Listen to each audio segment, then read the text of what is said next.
네, 안녕하십니까.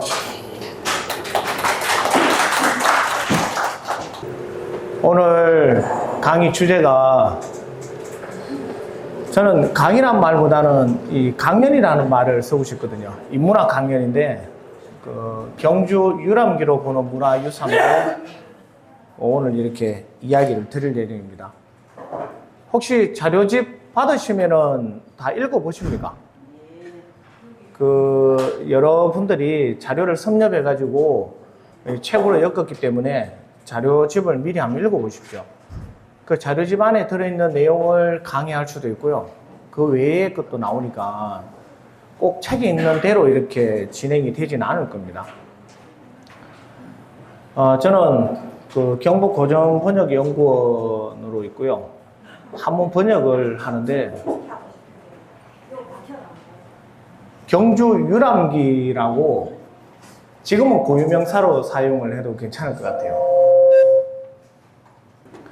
일단 한문으로 된 문장을 저희가 우리말로 읽기 쉽게 이렇게 풀이를 하는 일을 하고 있는데 수많은 한문 글 가운데 경주를 소재로 그리고 경주를 다녀간 유람, 기행문, 이 유람 기록에 대해서 자료를 이렇게 풀이를 하고 있어요. 지금 예전에 비해서 많은 자료가 지금 번역이 되어지고 또 대중들에게 또 소개도 되고 있는 형편이거든요. 아직까지 더 많은 작품들이 이 번역을 바라고 있습니다. 시간이 더 지나면 더 많은 성과물이 나올 것 같아요. 그 가운데 일부를 갖고 논문도 쓰고 정리를 해놓은 게 있어요. 네, 앞에 보시면 경주 유람기로 보는 문화유산. 일단 경주에 관한 이야기입니다. 관심 있게 같이 보도록 하겠습니다. 이거 한번 맞춰보세요. 어딘지.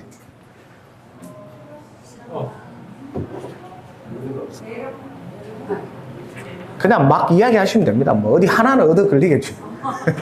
경주의 어딘데 여기 이제 산문이라고 하는 문이죠, 그죠? 문이 3개가 달려있죠. 여기 현판에 보면 이렇게 신라문이라고 되어 있어요. 딱 이름만 봐도 근대에 지어진 건물이에요. 만약 조선이나 그 이전의 건축물이라면 이 신라라는 말을 쓰지 않았을 거예요. 예. 여기는 오능 입구 들어가는 겁니다. 여기서 표 끊어가 요래 들어가가 둘러보고 요래 나오면 끝인데 이런 현판에 좀 관심을 좀 가져달라고 저번에 말씀을 드렸습니다. 그냥 재미삼아 가져왔어요. 오능은 어느 분이 모셔져 있습니까? 뭐 능이 5개다 6개다 아직도 설왕설래하는데 박혁거스의 신라의 시조묘가 있는 공간입니다. 그래서 이제 경주를 다녀간 여러 사람 가운데 박시성을 쓰는 분들은 꼭 이곳을 들렀다 가요. 예, 그게 하나의 유람의 이유와 목적이 되는 겁니다. 그래서 이제 유람 기행문이라고 하면 영정조 때 시대입니다. 영조와 정조 때 한문 문학이 발전을 하면서 그 가운데 이 기행문도 많은 발전을 이루어요. 형식과 체제를 갖추면서 수많은 학자들이 한시 형태를 벗어나면서 이 산문에 체계가 있는 기행문을 많이 적기 시작해요.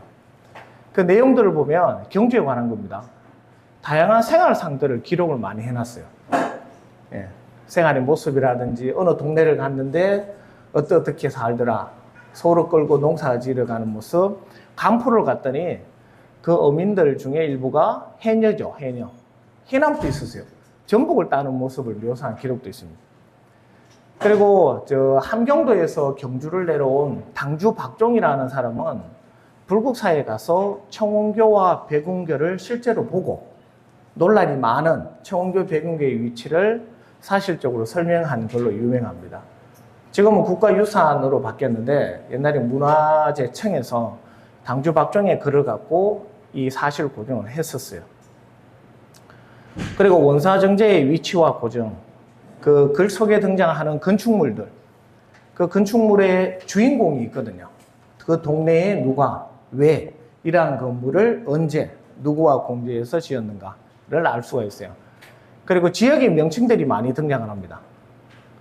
그리고 지리 정보를 제공을 해요. 특히 옛길에 대한 명칭. 지금 이제 요거는 지금 자료조사를 하고 있어요. 경주 옛길 자료는.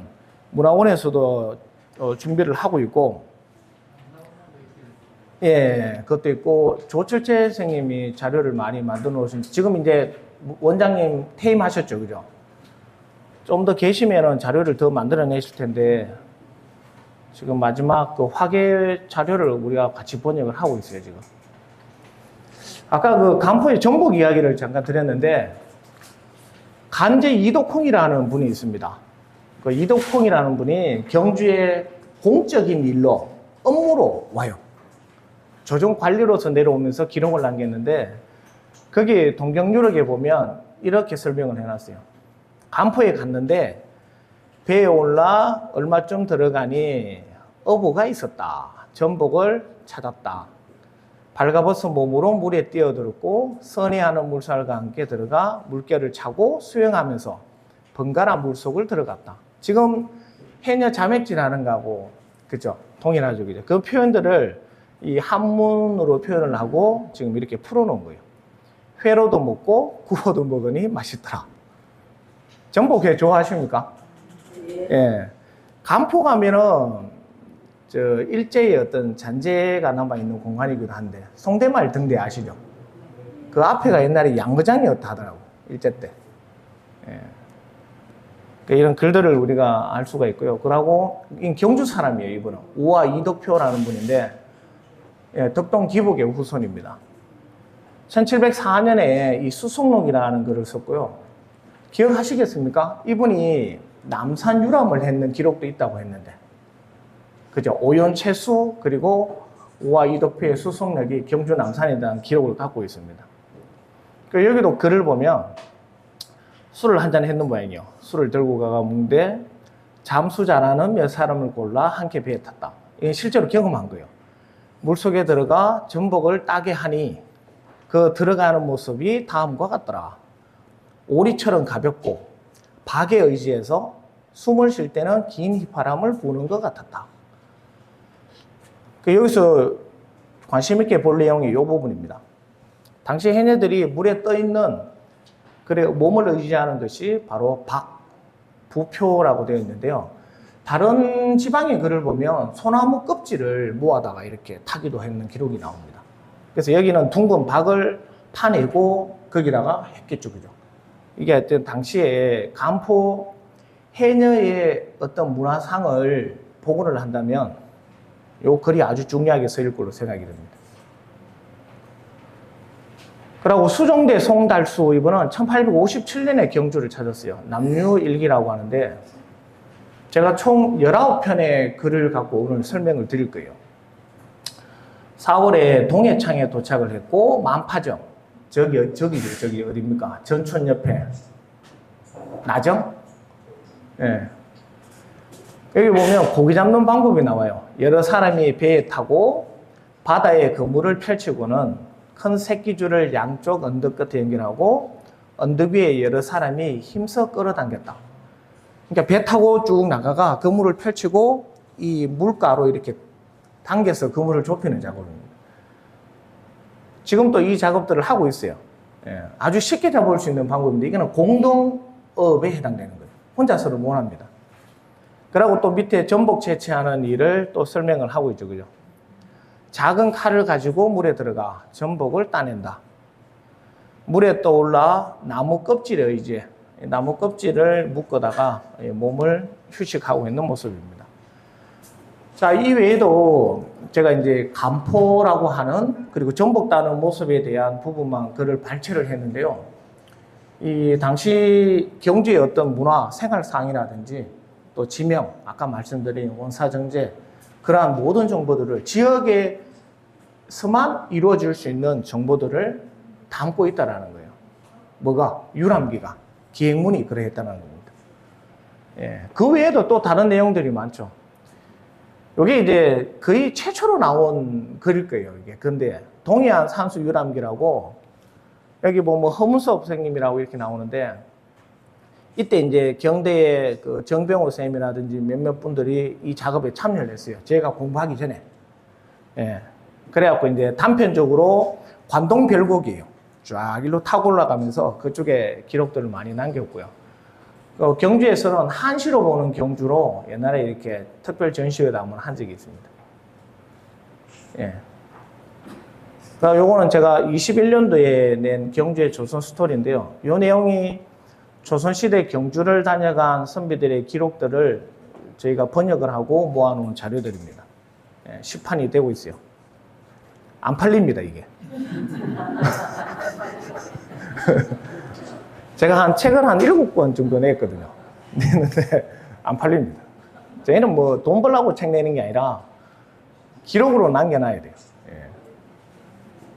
이게 좀 섭섭한 얘기예요.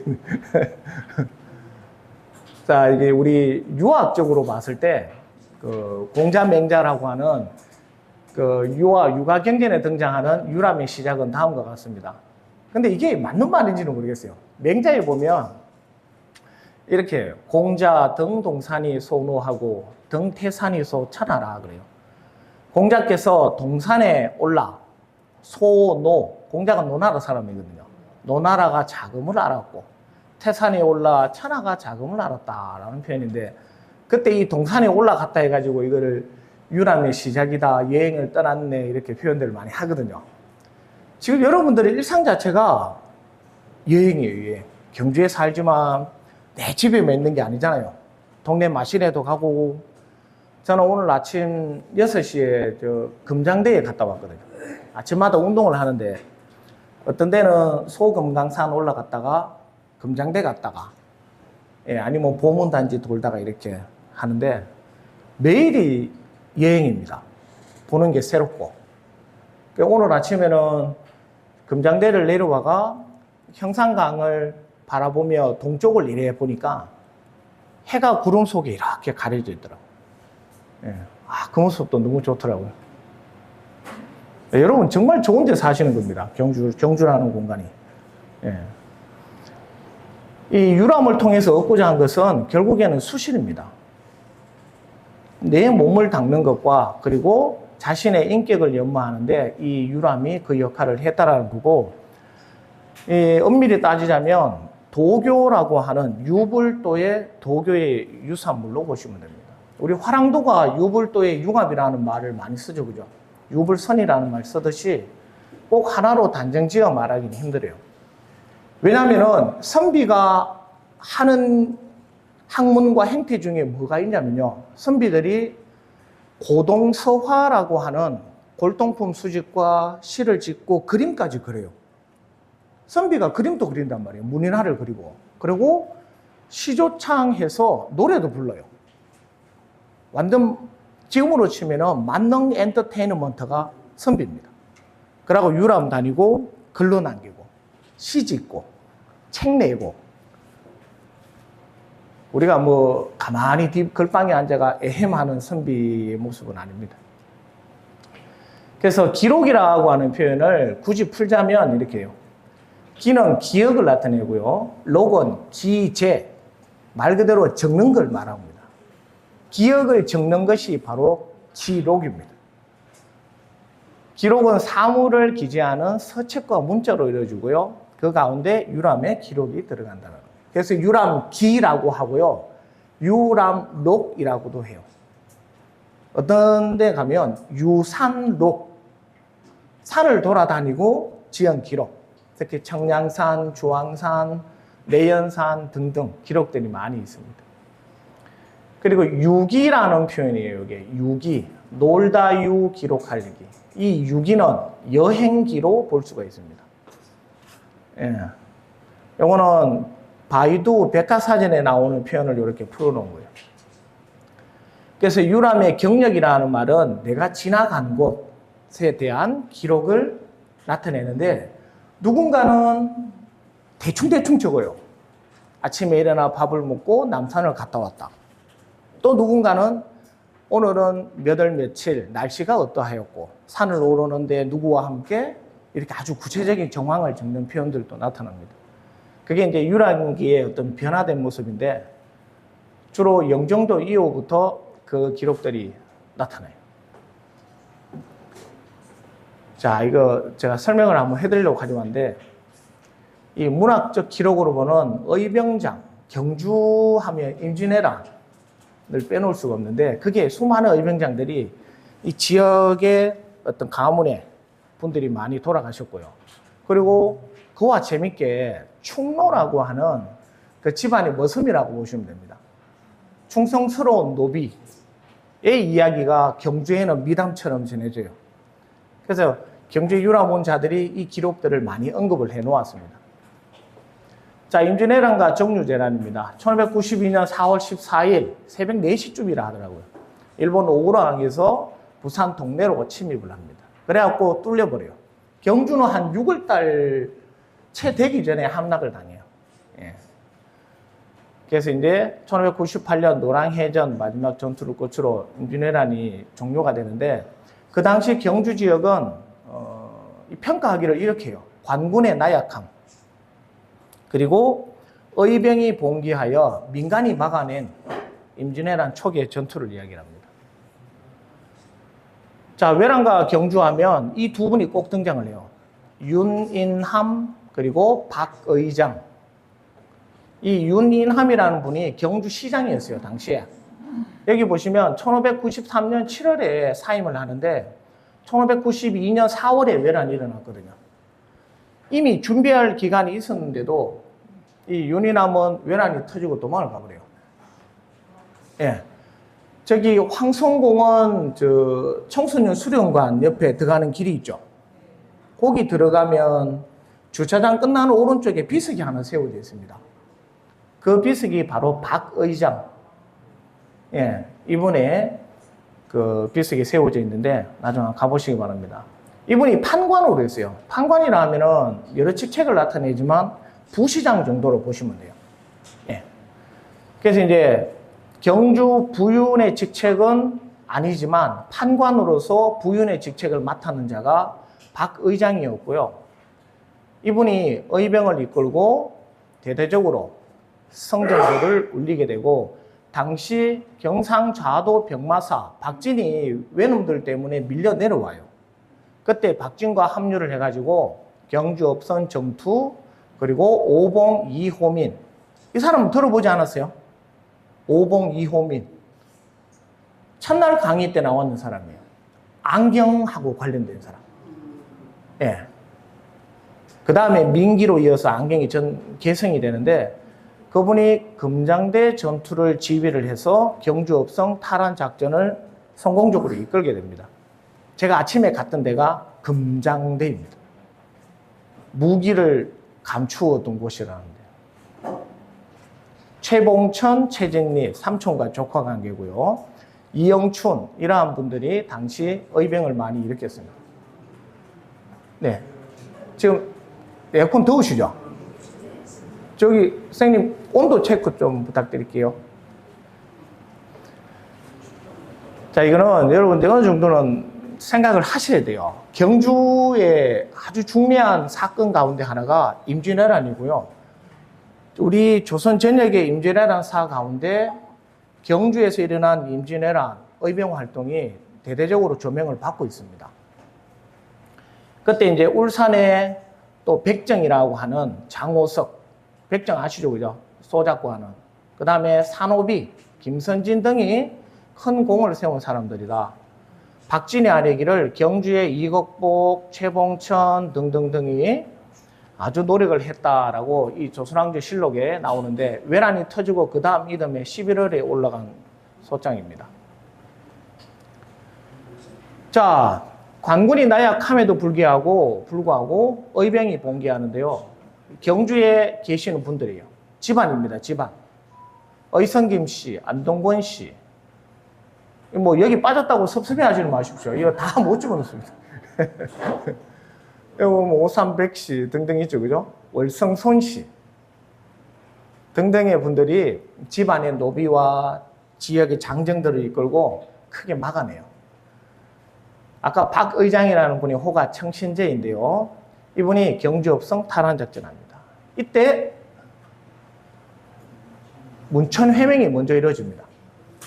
경주가 뚫리고 나니까 문천은 설명드렸죠, 어딘지? 문천가에 경주 최씨 정자 이름 가르쳐 드렸죠. 필재정이라고. 예, 문천에서 회맹을 하는데 당시 산발적으로 지역별로 일어나던 의병들을 문천에서 모여가 회의하고 하나로 단결시킵니다. 그때 모였던 분들이에요. 최계종, 권흥생, 백이소, 이용갑, 이인울, 손씨 다 불러드려야 돼요. 최봉천 등. 최봉천은 천북의 성남서사, 아주 큰 집안입니다. 등등이 문천에서 회맹을 했고요. 9월에 업성 탈환하고 이 경주의 문천 회맹을 시작으로 문경, 언양, 대구, 창녕의 화왕산 회맹이 아주 유명합니다. 크게 이끌어내는 그 시발점을 이 경주에서 이뤄내게 됩니다. 바로 박의장 판관으로 인해서 시작이 돼요. 또 경주하면 빼놓을 수 없는 게 바로 이 비격진천대입니다. 요즘 치면 시한폭탄이에요. 이 도화선에 불을 붙여 포탄을 향해 쏘면은 바로 터지는 게 아니고요. 이 도화선이 이렇게 타고 들어가요. 도화선이 여기 안에 들어가요. 여기 안에 거예요. 내관이 돌돌돌돌 말려있어요. 이렇게. 그래서 터지는 시간을 지연시켜 줍니다. 그러니까 이런 철조각들이 막 박혀 있고 나중에 퓨 샀는데 툭 하고 떨어졌는데 안 터져요. 이게 뭐지 하고 보다가 나중에 뻥 터지는 시한폭탄 같은 거. 이게 경주에서 사용이 됐다는 겁니다. 누가 만들었다고요? 이거를 진짜 자랑을 해야 되는데요. 경주 사람들이 자랑할 게 너무 많으니까 이 자랑을 잘 못하고 있어요. 예. 그리고 이제 충로에 대한 이야기인데 이거는 단편적으로 보시기 바랍니다. 경주의 충로하면 대표적으로 내남 2조, 자마 최진립, 숭열 사후, 용산 서원 기억나시죠? 그 주인공인데 이분이 임진왜란과 병자호란을 다 겪으십니다. 그때 이제 자기 집안에 옥동이라는 노비와 기별이라는 노비를 데리고 가는데 예, 자마 최진립 장군은 이렇게 보세요. 임진왜란을 참전하고 병자호란에도 참전했지만 마지막 용인 험천 전투에서 사망을 합니다. 정무공 시호를 받게 되는데 이 숭열사 강당 기문 옥동 이서라는 분이 짓게 되고요. 거기에 대한 당시 그 병자호란에 대한 이야기를 적고 있습니다. 실제 경주에서 서원이 아니라 그 제사를 지내는 사후의 사익이 내려오기로는 숭열사가 처음이에요. 예, 무관 충으로서 받았는 대단한 것입니다. 이거는 최부자가 살을 나눠주고 있는 장면이고요. 이거 잠깐 보시기 바랍니다. 매년 음력 12월 27일간에 치워지는 최진립 장군의 기제사. 아랫사람은 최부잣집의 인간적인 가통과 기원을 향했습니다.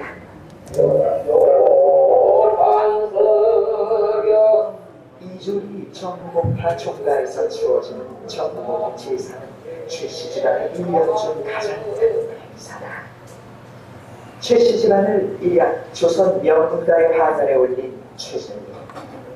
나라의 산 최진립을 영원히 제사 지내는 불천미로 지정했다. 역대 국왕들은 4번이나 사일제문을 보냈고 후손들은 수백 년째 그 뜻을 기리고 있다. 자, 이제 그런데 이 제사의 백미는 제사가 끝나고 이 상을 옮기는 거예요. 그의 제사가 끝나면 후손 여기 최철양 선생님이시고 그대로 들고 나가 말로 옮긴다. 그리고 또 한 번의 제사가 이어진다.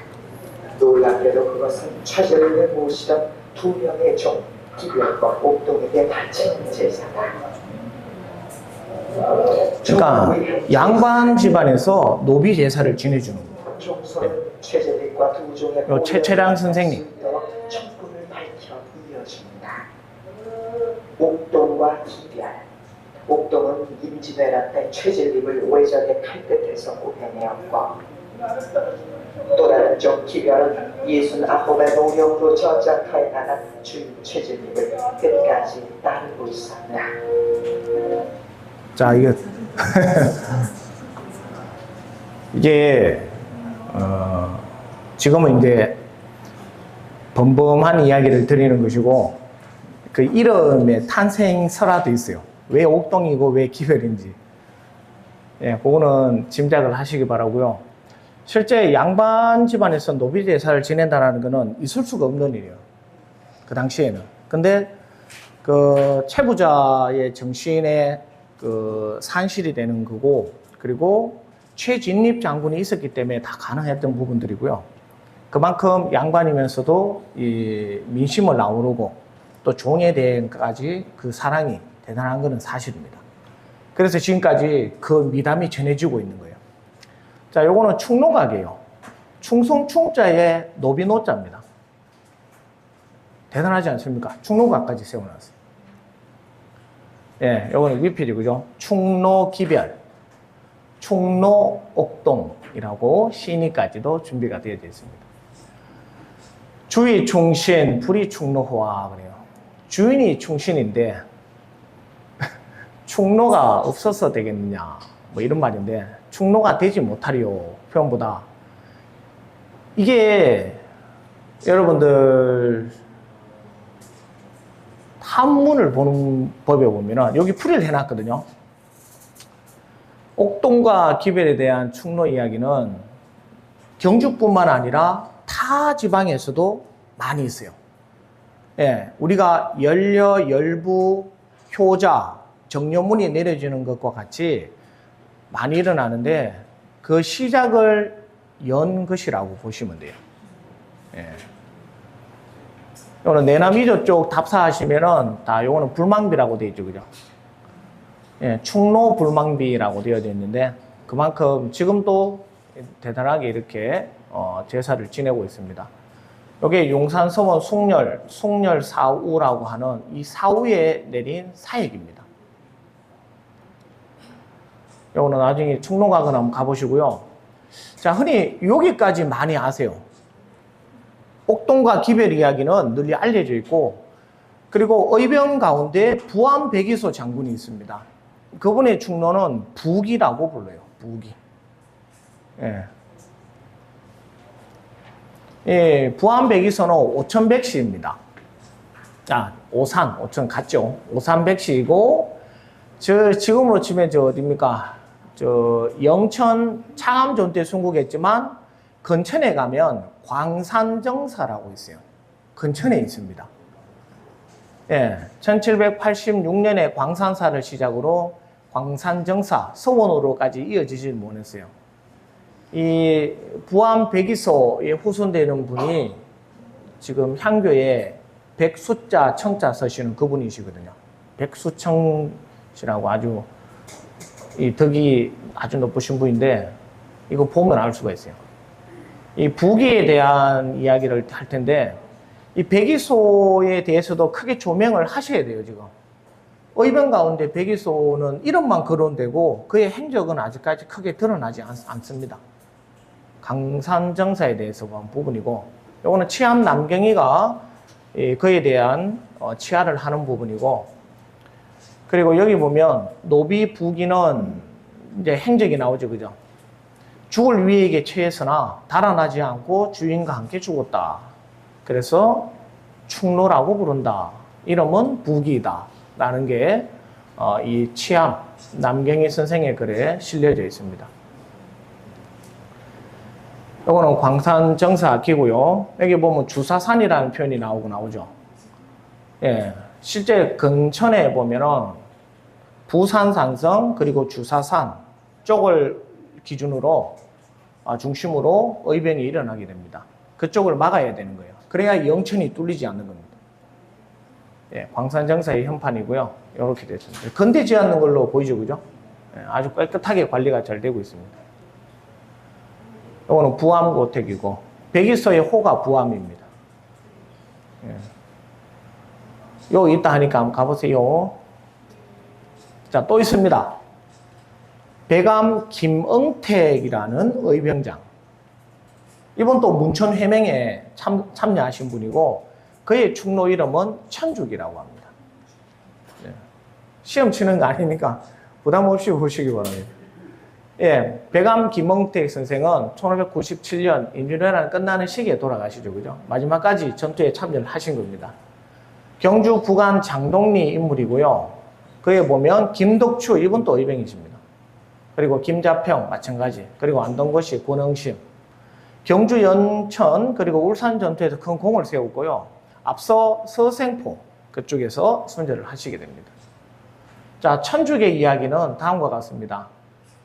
무예와 용맹이 무리에서 가장 뛰어났으며 천죽 역시 장사였다.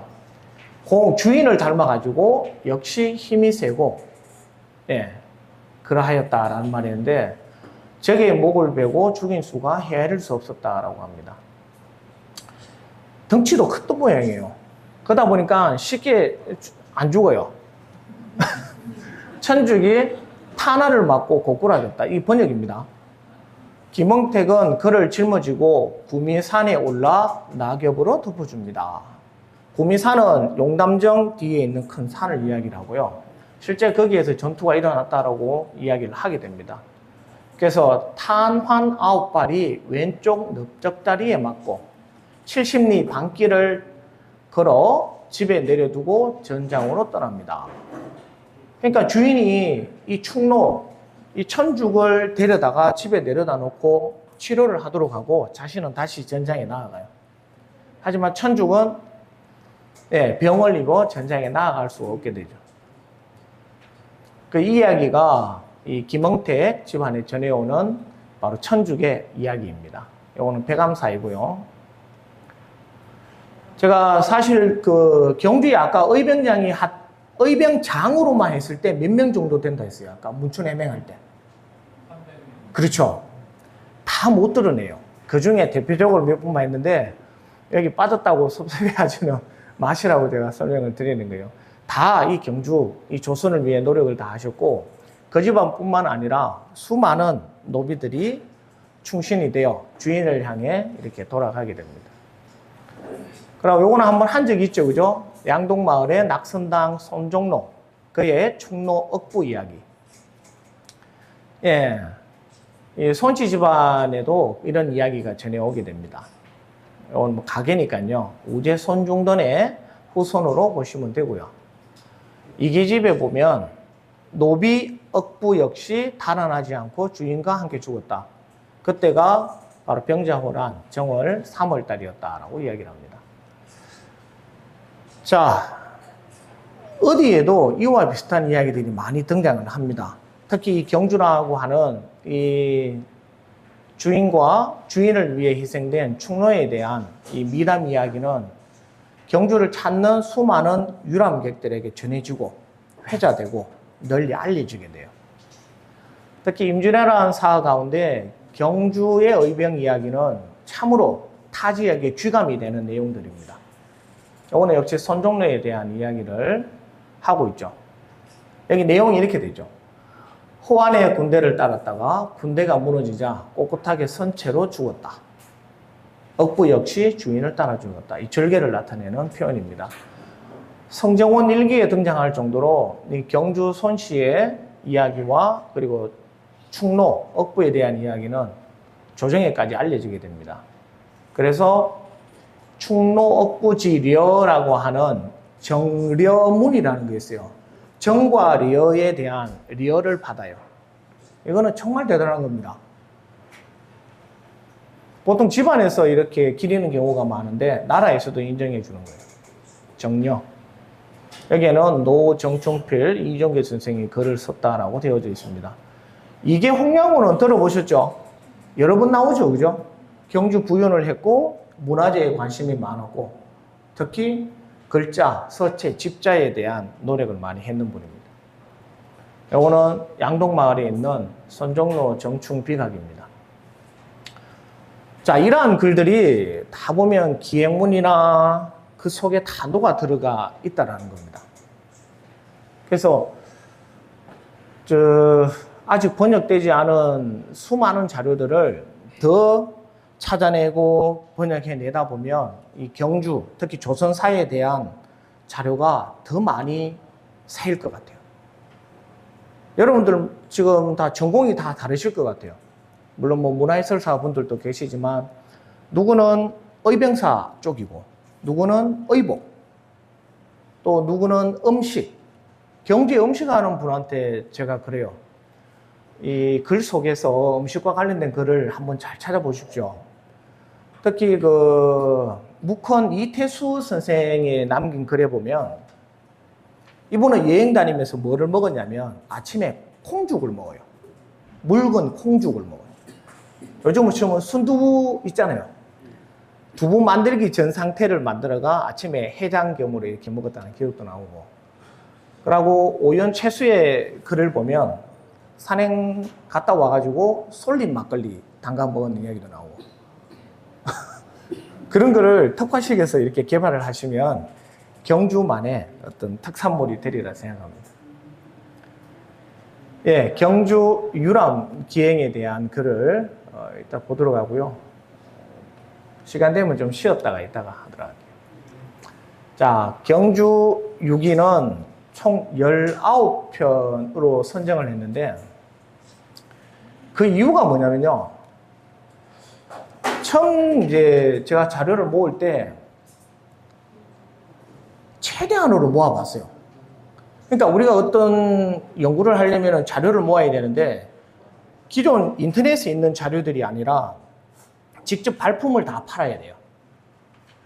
그러니까 이렇게 이야기하다가 어떤 힌트가 잡히면 그거를 실마리로 찾아가요.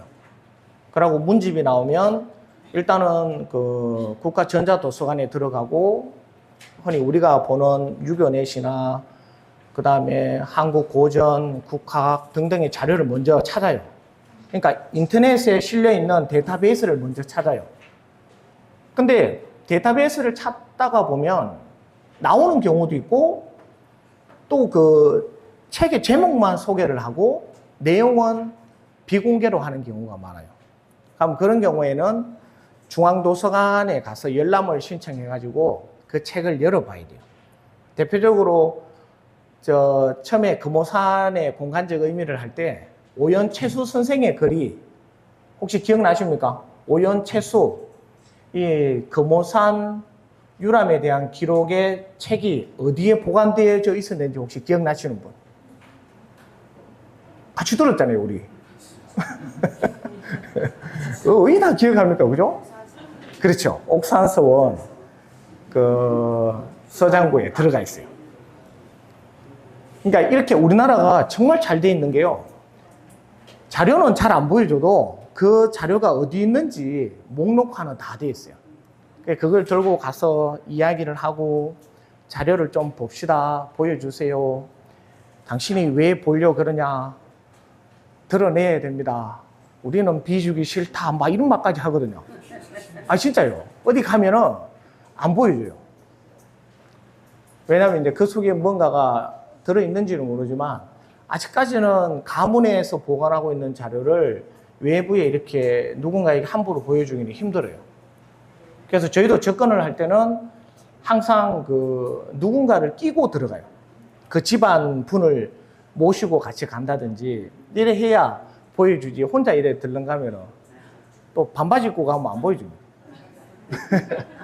근데 경주의 분들은 그 집안에 대한 그 관심이 너무나 크세요. 그래갖고 책도 보관 잘하고 또 뜻이 맞다면 그 자료들을 많이 내어주십니다. 예, 그래서 이제 물론 제가 갖고 있는 자료는 극히 일부지만 저보다 앞서 연구하신 분들은 그 자료를 얻느라 정말 고생들 많이 하셨거든요. 그래서 간추려진 게 19편이라는 자료를 수집을 하게 됐어요. 그때 가장 큰 키워드로 작용했는 게 바로 이겁니다.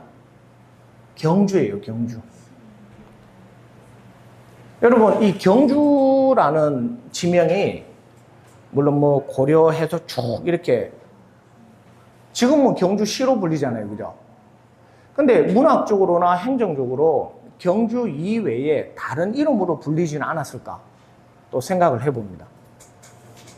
뭐로 불렸을 것 같아요? 경주? 동경? 또요? 계림으로 또 불렸고 서라벌? 금성으로도 불렸어요. 맞아요. 월성을 짓기 전에 금성이 있었거든요. 금성으로 불렸고, 또 동도로 불렸어요. 예. 자, 이와 같이 경주가 다양하게 이렇게 불리는데, 그런 경주의 다른 2층의 명칭들을 갖고 자료조사를 다시 시작을 해요. 그리고 이 경주를 찾는 데는 동자가 들어감에도 불구하고 경주가 아닌 유람기들이 많아요. 흔히 우리가 동유록이라고 하면 저 강원도 쪽 유람을 이야기를 많이 합니다. 근데 남유라고 하면 경주가 들어가는 경우가 많아요. 그래서 그러한 자료들을 다 모아봤는데, 이 동국여지 성남의 경주는 다음과 같이 설명을 합니다. 실제 여지 성남에 이렇게 설명해요. 신라 천년의 고도라고 말합니다. 지금 현재 와서 경주를 신라의 천년 고도라고 말하는 것이 아니라 그 당시도 이렇게 불렀어요. 신라 천년의 고도. 신라 초기에 왕이 살던 금성으로 불렸고요. 고려시대의 주요한 세 도성 가운데 하나였습니다. 이 금성에 대한 위치에 대한 부분도 상당히 논란이 많이 되고 있습니다. 지금도. 정확하게 뭐 어디다라고 말할 수 있는 분이 없을 거예요. 대략적인 통일정비공장 사거리, 그 일대를 시작으로 이렇게 이야기를 많이 하시는데, 그 안쪽 들어가면 전랑지 해가지고 막 있잖아요, 그죠? 부자들 살았던 동네는 뭐 그거다 이야기를 하는데, 글쎄요. 저는 지금 그 흔적들이 다 사라져가 어디가 금성이었는지는 저도 잘 모르겠습니다. 그래서 예전에 글을 하나 쓴 게 있어요. 금성에 관해서. 이 초용이라고 하는 신라의 초용이 이 금성에 와서 춤을 췄거든요.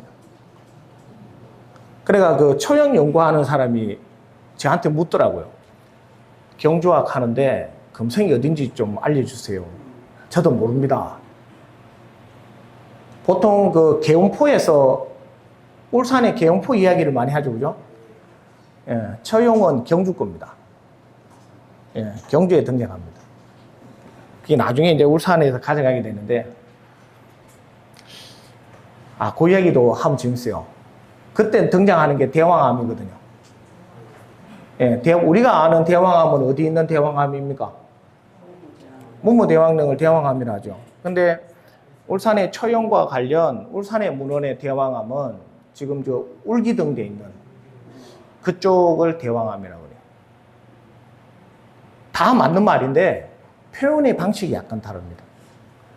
우리는 수장처고 거기는 용이 되어 나타난 곳이고, 그 이제 이 역사적으로 조금 지식이 얕은 분들은 대왕암 치면 울산 대왕암 공원이 나오거든요.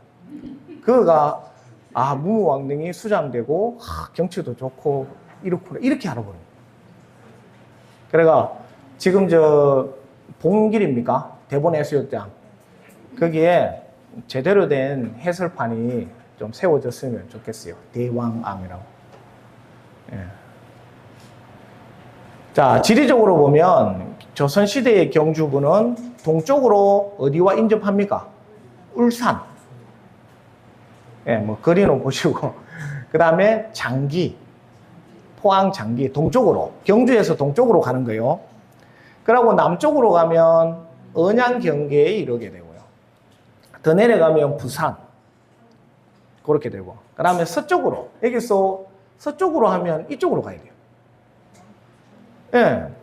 청도, 그리고 영천, 그리고 북쪽으로 가면 이쪽으로 가야 돼요. 그렇죠? 포항이죠. 연일, 경계 등등 서울과의 거리는 약 783리. 800리라고 하면은 84, 약 한 300km가 넘네요. 그죠? 본래 신라의 옛 수도였다라고 이야기합니다. 이미 그 여지 성남에서 다 이야기를 하고 있어요.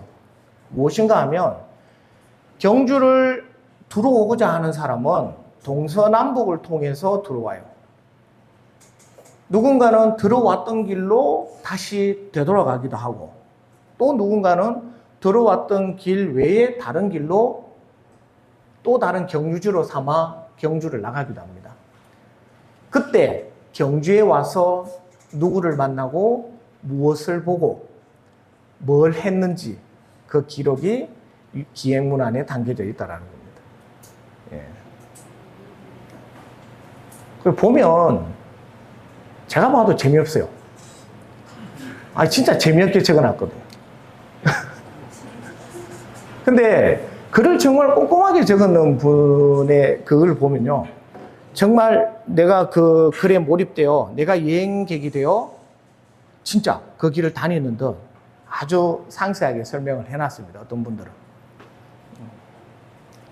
여러분 우리 왜 그 하멜 표류기라든지 이런 글들 읽어보셨죠? 표류 기잖아요. 기. 그죠? 왕호 천축 국전 성녀가 다녀간 기록들 다 읽어보셨죠? 그죠? 그런 것들 보면 그 당시 그 지리적인 정보들을 다 담고 있는 거예요. 그래서 경주 유랑기를 할 때 그 가치를 19편으로 일단 선정을 했는 게 명칭에서 간추려낸 것이고요. 경주인이 아닌 외부인이 경주를 바라본 시각으로 담았습니다. 그리고 일부 수성록 우화 이덕표와 같은 내부인이 경주를 바라본 시각으로 다르게 비교를 했고요. 지역 인물의 발굴, 기존에 우리가 알고 있는 등장한 문집에 있는 여러 인물들 외에도 문집에 실리지 않거나 또 기존에 등장하지 않았던 인물들이 이 기록을 통해 새롭게 등장하기도 합니다. 그 가운데 제가 지금 찾고자 하는 사람이 신성택이라는 사람이에요. 예, 신성택이라는 분은 6기 3편에 걸쳐서 그분의 이름이 나와요. 같은 동시대 때 1767년 전후로 등장하는 인물인데 주로 저기 강동, 그 다음에 국당, 유금 그쪽에서 많이 글이 등장을 하게 됩니다. 그분이 경주 사람이었어요. 근데 외부인들을 만나서 그 글에 실릴 정도로 이름이 언급되었다면 무언가가 이분의 입지가 상당했을 터인데 안타깝게도 경주는 신시에 대한 기록이 제가 찾기에는 아직까지는 드뭅니다. 네, 그거는 나중에 추후 자료가 되면 나올 것 같아요.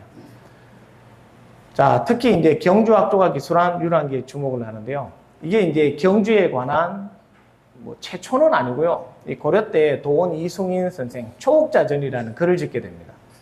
초옥자가 누구냐면 신라의 사족인 김진양이라는 사람이에요. 고려 말의 인물이에요. 예, 그때 모건 이색이 또 등장을 하고요.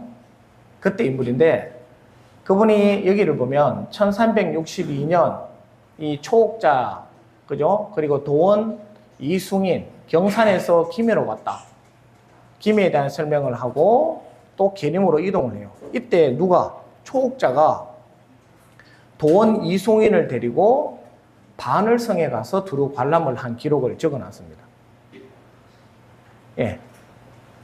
자, 이때는 고려 시대였기 때문에 고려는 성자의 국가였죠.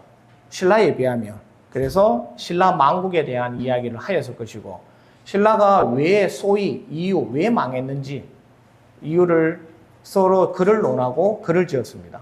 그리고 불국사를 둘러보았고요. 그리고 감흥사. 자, 잘 보세요. 불국사를 둘러보고 감흥사에서 논일면서 용혈을 들여다보았다. 이견대에 올라갔다. 이 감흥사는 현재 어느 절을 이야기할까요? 그죠? 이 고려 당시에는 감응사로 불리었던 것이에요. 그를 통해서 알 수가 있는 거예요. 조선에 오면서 이 호국, 이 용에 대한 호국 정신이 드러나면서 감은사로 변화가 되었고, 그 당시는 왕에 대한, 그죠? 그것으로 감응으로 표현을 하고 있는 거예요.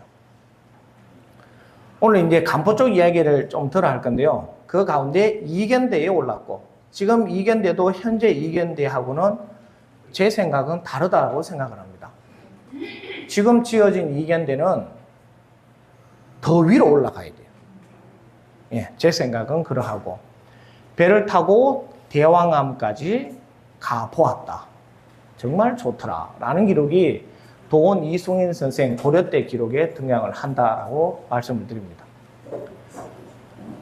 자, 요거는 제가 이제 이 경주를 주제로 원사정제를 하면서 인물과 했는데 이 제목만 보십시오. 구암 이주는 회제 이현적 선생의 그 옥산 문중의 후래고요. 동학 이한룰 경주 부연으로 오게 됩니다. 그때 무금정에서 서로 지난 일을 논의하게 돼요. 안압지에 경주 최씨의 동호정이라는 정자가 있었습니다. 이 동호정은 최의겸이라는 자의 정자로 보시면 됩니다. 안압지 주변하면 그 교동마을하고 가깝죠. 그래서 최씨의 정자일 거라 하고 찾았는데 역시나 경주 최씨의 정자로 밝혀졌습니다. 여기 글이 다 잘렸는데요. 뒤에 문헌들이 다 있어요. 그리고 문천에 세워진 문상서당, 문천서당으로도 불립니다. 여기 보면 문상서당이라 되어 있죠. 문천가에 세워진 서당이다라는 표현이에요. 이 서당 지을 때 신라의 석재와 목재를 가져다 지었어요. 예. 진짜입니다. 그 다음에 내남 화곡에 있는 두렁사. 이 두렁은 누구냐면 여러분 인산서원, 계림사화의 가장 발단이 되었던 두농 한여유라는 분이 계시거든요. 그분을 모신 공간이 두렁사당입니다. 지금 내남 두렁 동네 있죠. 두렁 마을. 거기를 이야기하는 거예요. 이러한 글들을 풀이를 하면 내용들이 등장을 해요. 여기 밑에 풀어놨거든요. 보인단기. 그리고 청어제 손엽은 경주 손씨, 태조 이성계의 영정을 모신 공간, 뭐라 그랬죠? 지금은 집경전에 관한 그 영정이 수운정에 먼저 봉안되었다라는 이야기. 그래서 안동을 거쳐서 어디로 올라갔다 그랬어요? 강릉가가 어떻게 됐습니까? 불타 없어지고 지금까지 못 돌려받고 있는 그 이야기를 드린 적이 있고, 그리고 의병장 최봉천 의병장입니다. 이분이 어찌 보면 경주에서 가장 큰 인물로 추앙받아야 돼요. 근데도 이 상덕사라는 조금 거기에 비해서 비교를 하기는 그렇지만 최진립 장군보다는 조금 초라하게 이렇게 이루어져 있는 게 좀 안타깝게 있길래 제가 이렇게 글을 남긴 적이 있어요. 집안에서도 알고는 있는데 크게 조명하기가 힘들어요. 왜 그러냐면 후손의 세가 약하기 때문에. 결국에는 돈이 있어야 되는데 그게 않다 보니까 좀 많이 안타까워 하시더라고요.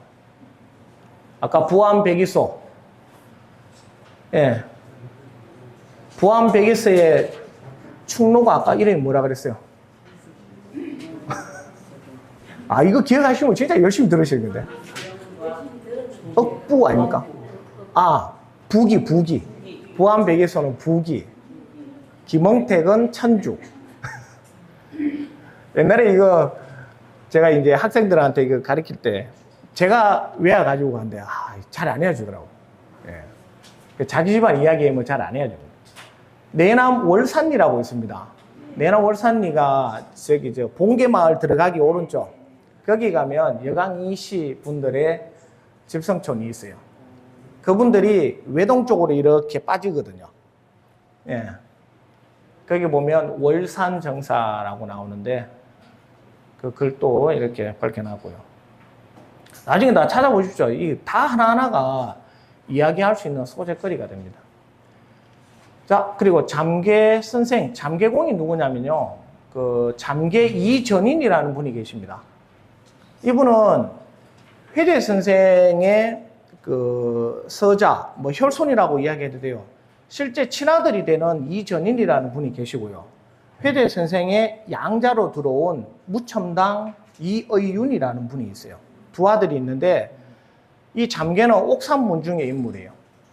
그의 후손되는 분 중에 묵헌 이태수의 묵헌제를 찾으면서 글을 보다가 무엇이 등장하냐면 묵헌 이태수의 남유일기가 발견이 돼요. 이분이 경주 사람으로서 이 남쪽으로 유람한 기록을 남기게 됩니다. 요거까지만 하고 잠깐 쉴게요. 이분 이름 처음 들어보시죠? 여강이시, 옥산문중이라 기억을 하시면 됩니다. 자, 묵건 선생은 누구냐면은 잠계 선생, 회제의 아들, 예, 회제 선생의 아들, 잠계 이전인, 네, 이준, 그로부터 세대가 얼마나 흐릅니까? 많이 흐르죠. 회제 선생이 1553년에 돌아가시거든요. 근데 이분의 시대는 거의 1800년 됩니다. 그러니까 300년 더 지난 후손이라고 보시면 돼요. 자, 이 묵건 선생이 선대의 유업인 옥산의 동락 땅을 지키며 살아갑니다. 그러다가 1847년 9월 달에 유람을 떠나요. 그러니까 여행을 갑니다. 장기 여행. 무려 22일간 여행을 떠납니다. 돈 없으면 못해요. 말도 타야 되고 밥도 먹어야 되고 노비도 데리고 가야 되는데 여행을 떠나는 이유가 있어요. 그 이유는 한마디로 말씀드리자면 도통연원이라고 말합니다. 자기의 뿌리를 찾아가는 거예요. 학문의 뿌리, 선조의 뿌리를 찾아 이 여행지를 코스로 잡습니다. 어디로? 간포, 울산, 부산, 양산을 돌아 옥산으로 오게 됩니다. 자, 이분이 구암 이준 선생이 했는 업적이 뭐냐면 회대 문지 편찬에 퇴계 선생의 글을 받아오게 됩니다. 그때 간제 이덕홍이라는 사람을 그 도산서원에서 만나게 돼요. 그 기록을 이야기를 한 것이고요. 1567년 어느 날 간제는 안동의 도산서원에 공부하고 있었고 이때 경주에서 올라온 구암 이준을 만나 대화를 나누게 됩니다. 이게 뭔데 이렇게 이야기를 하냐 하는데요. 실제로 상당히 중요한 거예요. 퇴계학의 연원을 이을 수 있는 글입니다. 이게. 예. 1567년이면 퇴계 선생이 살아 계실 때예요. 1571년에 퇴계가 돌아가시거든요. 예. 그래서 이제 그 퇴계 쪽하고도 왕래를 많이 했다라는 그 이야기를 보시면 되고 결국에는 자기 선조의 유집을 편찬하기 위해서 후손들이 많이 노력을 했다라는 그 이야기입니다. 이거 어딘지 아세요? 어디요? 감사합니다. 제발 그 말이 나오길 바랬습니다. 용굴이라고요, 용굴. 간포 장진항. 간포 전촌에서 좌측에 장진이라는 동네가 있거든요. 그 해안가 따라가면 금화장. 이래가 이제 간포항 이렇게 들어가는데, 여러분, 제가 요래 말하면 다 아시겠죠? 경주 사람이라서 아는 거예요. 이거 서울 가가 이 강의하면 이거 알아먹겠어요, 이 사람들이. 장진항에 가면 옛날에 해병대 초소가 위에 있었어요. 이렇게 구멍이 뚫려 있는데 용굴이라고 그래요. 저는 여기서도 이야기하고 싶은 게 이 용굴은 그 근대에 와서 만들어진 말들입니다. 예, 왜냐하면 문무왕의 성역화 사업을 하기 시작하면서 그 주변 일대를 호국 정신을 갖다 붙여버려요. 그래서 만들어진 게 용굴입니다. 부모가 있으면 용굴이라고 해요. 용이 드나들었다. 근데 이 묵헌 이태수 선생은 이 용굴을 그 당시에 보았습니다. 왜냐하면 호동이라는 동네가 있거든요. 간포 호동. 그 호동에 가면 허시들이 많이 살았어요. 김해 허시들.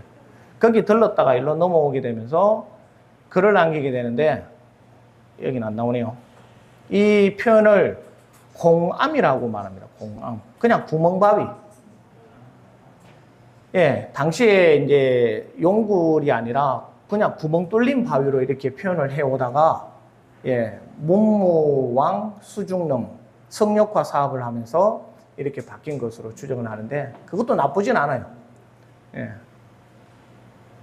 그래서 남유일기의 유람 여정을 보면 이렇게 22일간 이어지는데요. 갔는 데가 여기에요. 허시서당. 그 다음에 서원에서 쉬었다. 또 구강서원. 설명 이따 드릴게요. 그 다음에 안락서원. 그 다음 소산서원. 반구서원. 등등을 거점으로 갑니다. 물론 잠을 자기 위해서 갔을 수도 있지만 그 서원에 모셔진 배양자가 달랐어요. 그리고 이 당시 강필효라는 분도 경주 유람기를 남겼습니다. 예. 그 해운 문집이라고 있는데 요거는 이제 참고로 보십시오. 이게 다 들어가면 너무 복잡해요. 이 잠계공이 누구냐면 잠계 이전인 선생의 유고를 편찬할 때 도왔던 인물들이에요. 경주 손씨, 그죠? 그 다음에 언진송 씨, 매산 홍적필, 경주 부윤을 지냈고요. 등등 이분들이 이 잠계 이전인 선생의 문집을 편찬할 때 다 도왔던데, 그거는 기회가 되면 제가 동락당과 그 잠계 이전인 선생에 관해서 제가 설명을 드릴 기회가 있습니다. 아, 그렇죠. 그게 지금 장산서원이에요. 그거는 장산서원은 뭐냐면 잠계 이전인 선생을 모시기 위해 후대에 서원을 세우는데 물었기 때문에 설명을 해야 돼요. 자, 지리적으로 지도를 띄워보세요. 옥산서원. 옥산서원이 여기 있고요. 거기서 북쪽으로 가요. 동락당이 있죠. 물길 따라. 동락당 따고 물길 굽이굽이 따라 쭉 올라가면 지금 댐 나오죠. 댐 바로 밑에 보면 왼쪽에 장산서원이라고 있어요. 자, 근데 예전에는 댐이 없었어요. 그렇겠죠, 그죠? 그냥 물길이었어요. 그 댐 위에까지. 그 장산서원에서 좌측으로 틀어서 넘어가면 영천 경계로 들어가요. 아주 가깝습니다. 그래서 영천에 있는 분들하고 왕래를 많이 했고, 이 잠계공, 장산서원 치어질 때도 조금의 반발과 그리고 뒤에서 도운 엄지의 협력자들이 많았습니다. 예. 그거는 아시는 분들은 알아요. 자, 남주 얘기를 통해 구강서원, 소산 등등을 갔는데 대표적으로 보시면 울산에 구강서원을 들어가게 됩니다. 이 구강서원은 이 갈매기 구자를 써요. 거북 구자가 아니라 포원 정몽주와 회제 이현적 선생을 배양한 곳입니다. 자, 아까 묵헌 이태수 선생은 회제 선생의 후례라고 이야기를 했죠. 예, 그래서 자기 할배 모셔진 공간을 찾아가요. 그리고 언양의 방구서원 역시 회제 이현적 선생을 모시는데 여기도 아주 재미난 이야기들이 많아요. 포원 정몽주 선생이 유배 왔을 때 방구대를 들렀다 해가지고 언양의 유림들이 그 단서를 갖고 서원을 짓기 시작하고, 그때 서원 지을 때 도왔던 사람이 누구냐면 경상도 관찰사로 있던 회제 이현적 선생입니다. 그래서 회제 이현적 선생을 나중에 모시게 돼요. 그래서 서원에는 다 그와 같은 이유들이 다 산재해 있습니다. 그냥 하진 않아요. 예, 요게 이제 이게 비화원이라고요. 안강을 이야기하죠. 아주 좋은 글들을 많이 담으시던데 그때 이제 부탁을 해가지고 이 글을 쓰게 됐어요. 여기 어지간한 논문 쓰는 뭐 본인이 알아서 수준을 높여야 되겠지만, 예, 괜찮은 글들이 많이 들어가 있어요. 네. 요거는 이제 제가 유람기 19편을 갖고 논문을 썼던 거예요. 예, 2017년도, 올해도 됐네, 그죠? 10년 다 돼가네.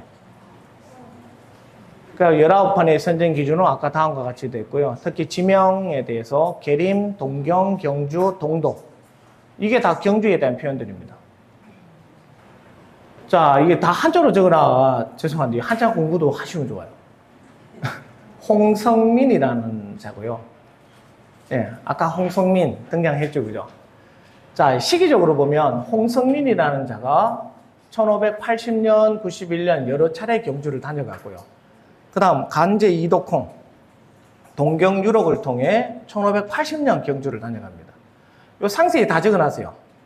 경주에 머문 기간은 3일, 그 다음에 태우당 김수홍 선생, 남정록을 통해 1660년 경주를 다녀갔고요. 약 6일간 경주에 머물렀습니다. 그리고 우화 이덕표, 이분은 수송록을 통해서 1704년 가을에 유람을 합니다. 그 다음 식산 이만부, 영천분이시죠. 이 이만부 선생은 1700년 초반에, 실제 이만부라는 분은 영천에서는 상당히 조명을 하고 있고요. 이분의 동생 되는 분이 누구냐면 이만유라고 있어요. 당시 자기가 이거 할 때 울산 부사로 있었어요. 그래서 형제지간에 울산, 경주, 영천, 왕래가 찾았습니다. 자, 왕래가 찾았다고 하면 사람을 만났다라는 말이고 중간에 무언가가 전해졌고 학문적으로도 연관을 지을 수 있다는 겁니다. 울산이 어찌 보면 유학의 불모지였어요. 근데 경주가 인근에 있었기 때문에 경주의 유학자들이 울산에 많은 공부를 전수를 하게 됩니다. 그래서 좀 늦지만 그 유학이 성장을 하게 되거든요. 그 다음에 석당 김상정이라고 하는 분입니다. 이분은 동경방고기를 통해 1760년에 경주를 다녀가요. 그 다음 강화 인필대 유동도록이라는 걸 통해 1767년, 자, 이 두 분은 눈여겨보세요. 1767년 가을 당주 박종 동경유로 1767년 가을 이 두 분의 코스가 겹치죠. 날짜가 겹치나 봐요. 날짜가. 이분은 무려 90일간 유람을 하면서 함경도에서 내려오거든요. 경주에 거의 한 달 이상 머물게 됩니다. 그 다음 지촌 박이곤, 예, 유동경록에서 1773년에 경주를 다녀갔고요. 그 다음 허강, 유관록을 통해 1799년 경주를 다녀갑니다. 역시나 16일간 경주에 머무릅니다. 이건 한 번씩 제가 호명을 해드릴게요. 호고와 유희문, 남유록을 통해 1822년 경주를 다녀가요. 제가 이 목록의 순서는 경주를 다녀간 기록 순으로 정리를 해놨습니다. 그리고 회대 선생의 후손되는 묵헌 이태수, 남유일기를 통해 1847년, 아까 어디를 통했다 그랬어요? 옥산에서 간포 갔다가 울산 갔다가 양산 갔다가 돌아오는 그 코스로 22일간 여행을 합니다. 그 다음에 동곡 203, 남정록에 1849년, 그 다음 수정제 송달수, 아까 송달수 이분 알죠, 그죠? 아까 전복 따는 이야기를 했고요. 남유일기 1857년입니다. 그 다음 하금 심원열, 이분이 울산 부사를 하셨는 분이에요. 지금 하금집이 지금 번역이 되고 있고요. 심원열 선생이 경주 고도기라는 글을 1857년에 다녀가고 글을 지었습니다. 그 다음 송병선, 유교남기 1891년에 경주를 다녀갔고요. 그 다음에 박시창 1897년, 그 다음에 배선찬 1900년, 이거는 거의 근대로 이루어지죠, 그죠? 오산집이고. 그 다음에 안병두 1905년. 자, 유람이 1500년 초반부터 이 근대까지 이루어지게 되는데 다 한문으로 표기를 다 해놨겠죠. 자, 이거를 갖고 시대가 거의 300에서 400년 정도 차이가 나요. 이 19편이. 그러다 보니 비교할 대상들이 많이 나타나게 됩니다. 자, 그 중에 이제 경주와 관련된 이야기들 하나씩 끄집어내면요. 김수흥의 남정록에 보면 이 내용이 들어가요. 자, 이분은 1660년에 경주를 받고 공무수행으로 내려옵니다. 뭐 때문에 내려왔냐면은 여헌 장현광 선생, 이분과 자마 최진립 이 두 분에게 시호를 하사하는 시호관의 임무로 내려와요. 왕이 이제 후손들이 글을 올려요. 왕한테. 우리 선조가 이러이러하였는데 정말 대단한 분인데, 그러면 이제 이분의 업적에 따라 시호를 내려줘요. 뭐 문이냐 무에 따라가. 그죠? 이 시호관의 입장에서 김수홍이 내려오게 됩니다. 그러면서 경주 등을 거쳐가는데 내남 2조로 들어가요. 영천에서. 근데 왜 내남 2조로 갔을까요? 누가 있습니까? 거기 가면. 최진립 장군의 동네가 있습니다. 그리고 홍성민, 이분도 공무로 내려왔고요. 그 다음에 이덕홍, 심원열, 마찬가지예요. 울산 부사를 할 때 이거를 지었는데 관직에 있을 때 짬을 내어 유람을 한 기록들입니다. 이분들은. 그러다 보니까 글 체계가 상당히 공무적이에요. 길지 아니하고 간략하면서 꼭 필요한 내용만 기재를 합니다. 그리고 채차라는 말은 뭐냐면 관직이 이제 임기가 마치고 돌아가거나 아니면 새로 부임할 때 그거를 채차라 그래요. 그러니까 이분들은 상당히 부지런한 사람이라고 보시면 돼요.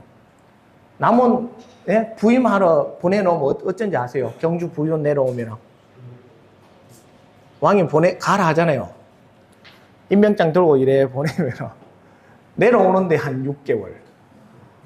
진짜요. 내려와가 있다 보면 조정이 막 혼란해가 바뀌어요. 가면 공문이 내려오는 거는 빨리 내려온단 말이에요. 파발로. 가면 그거 들고 또 올라가는데 또 6개월. 정작 자기가 경주에 머문 거는 짧게는 몇 달에서 정말입니다. 339명의 경주 부용 가운데 이 재임 기간이 짧았던 분들이 많이 계세요. 어떤 분들은 내려오다가 돌아가는 경우도 있었어요. 예. 그 여러분들이 경주 부인이라고 기억하는 그런 분들은 그나마 경주를 위해 많이 노력하신 분들이에요. 예. 어떤 특정 임무를 맡아 그 지역으로 오고 가면서 공무를 수행하고 그 지역을 유남한 기록들을 남긴 분들입니다. 실제 이거 심은열 선생의 그 학음집에는 경주 관련 기록들이 많아요. 예. 울산에 여러분 심리 대박길 아시죠? 그거를 고정한 사람이 이분입니다. 이분 글 보고 울산에 심리 대박 조성해야 되겠다 해가지고 한 거예요. 실제로 그 태화강 그 물줄기에 많았대요. 버드나무도 있었고 대나무도 있었어요. 그 중에 대나무에 초점을 잡아 지금 조성을 해가지고 심리 대밭으로. 예.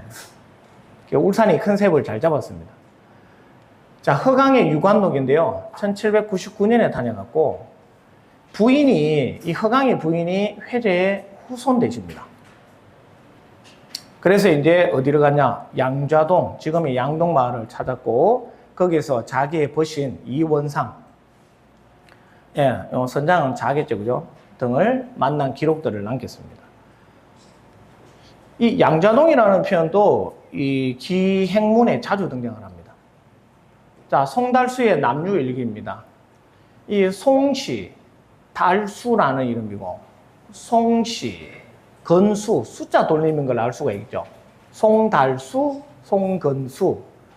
왜냐면 이분의 동생이 누구냐면 입제 송건수라는 분인데 경주 부윤으로 있었습니다.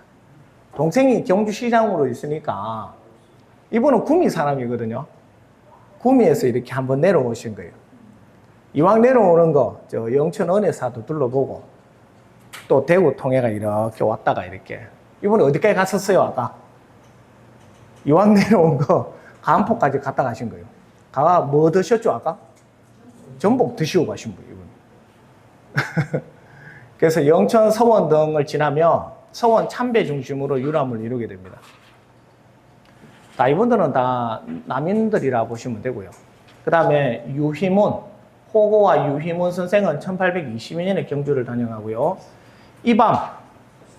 이밤을 유람하고 4월에는 이밤서원 있죠. 4월에는 경주의 양자동, 영천 임고 고경을 지나서 이쪽으로 넘어오신 거예요. 양자동을 둘러보고 청하 그리고 영덕 등등의 산을 유람을 하게 됩니다. 내연산, 팔각산, 주황산 이 기록들이 많이 남아있고 우리 한문학사에서 호고와 유희문은 글을 많이 남긴 분으로 유명합니다.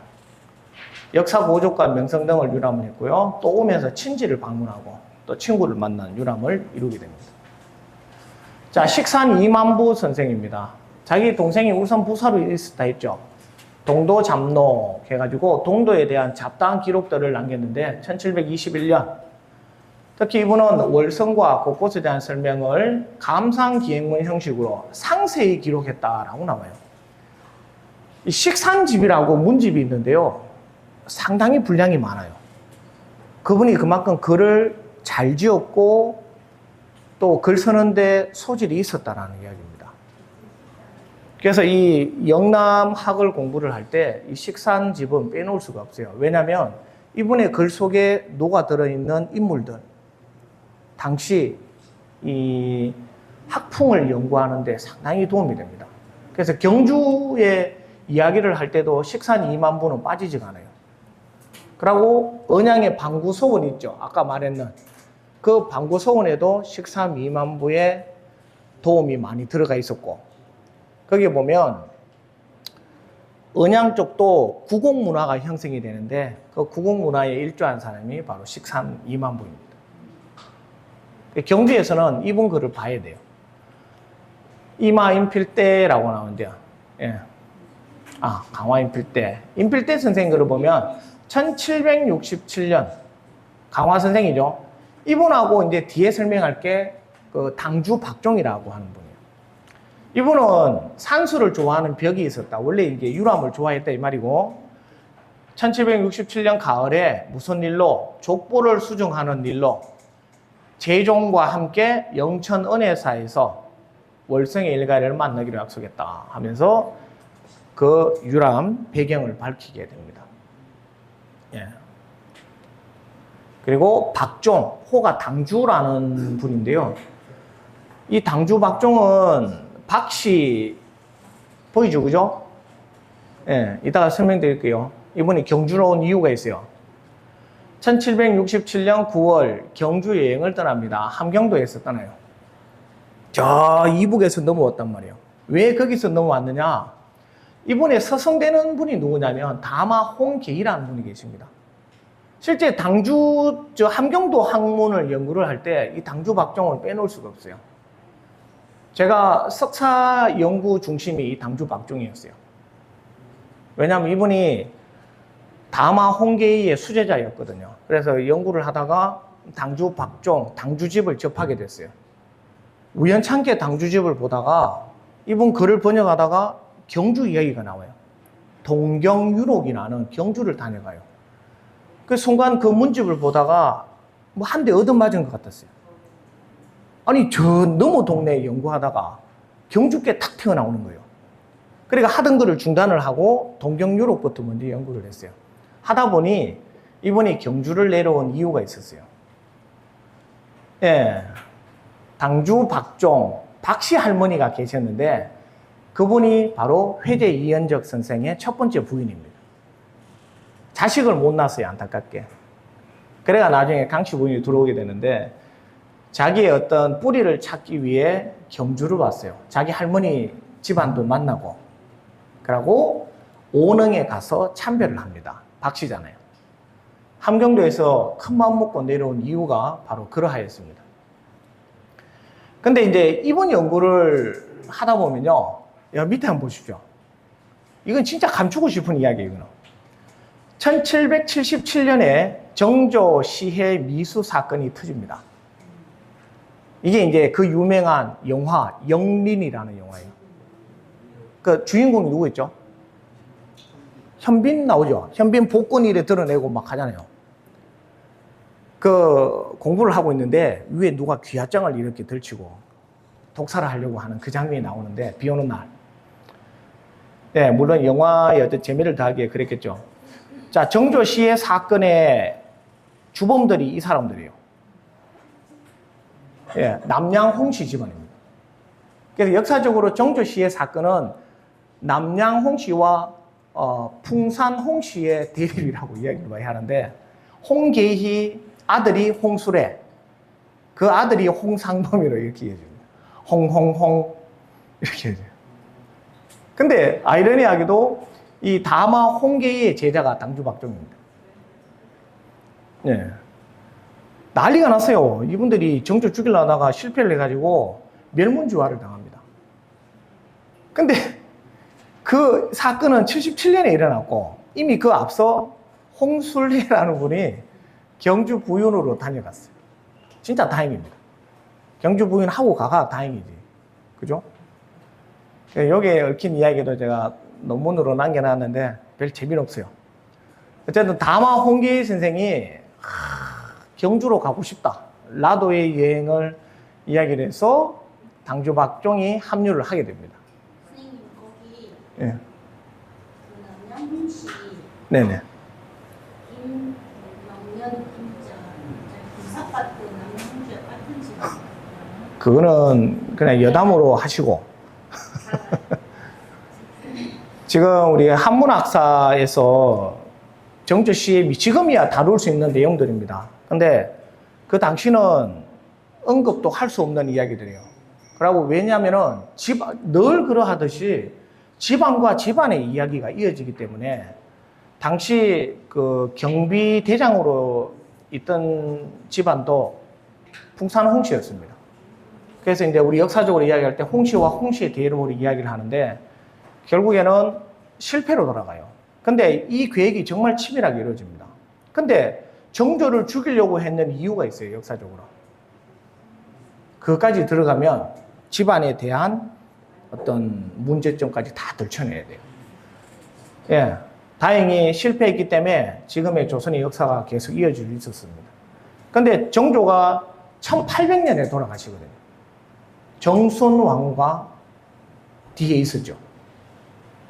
그 이야기도, 그러니까 이 조선 왕조를 드러내면 저희도 배워서 아는 건데 그것이 다 맞다고는 이야기를 할 수 없습니다.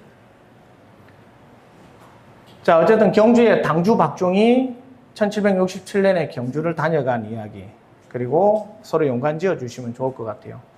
박이곤이라 지촌 선생인데요. 지촌 박이곤은 요 동경록을 통해 1773년 이 서원들을 다 답습을 합니다. 이분의 유일한 목적은 이거였어요. 옥산서원에 가는 거. 그 다음에 구강서원 가서 우리 성리학, 안향에 대한 제자였다고 그랬죠. 익제 이재현 선생을 만나는 거. 그 다음에 임고서원에 가가지고 포원 그리고 여헌 장현광 선생을 참배하는 거. 그 다음 명고서원에 가서 정간 선생 등등의 이 자신의 도통 연원을 잇기 위해 이 박이곤은 유람을 떠납니다. 그리고 이분이 남긴 글 가운데 옛 길에 대한 정보가 많이 수록이 되어 있어요. 예.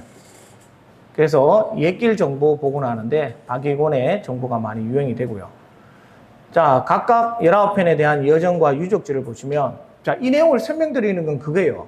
경주에 와서 무엇을 보고 돌아갔을 텐데 왜 보았냐 라는 질문도 한번 해보시고, 그리고 어디를 통해서 들어와서 어디로 나갔냐, 거기에 따라서 경유지가 어디냐에 따라서 자기가 보았는 것도 달라지게 됩니다. 목적을 둔 것은 당연히 같겠죠, 그죠? 자, 홍성민은 공무로서 내려왔다 그랬어요. 그래서 경주 시내의 것들을 표현을 합니다. 계림, 첨성대, 봉황대, 백률사 다 시가지에 있는 거죠.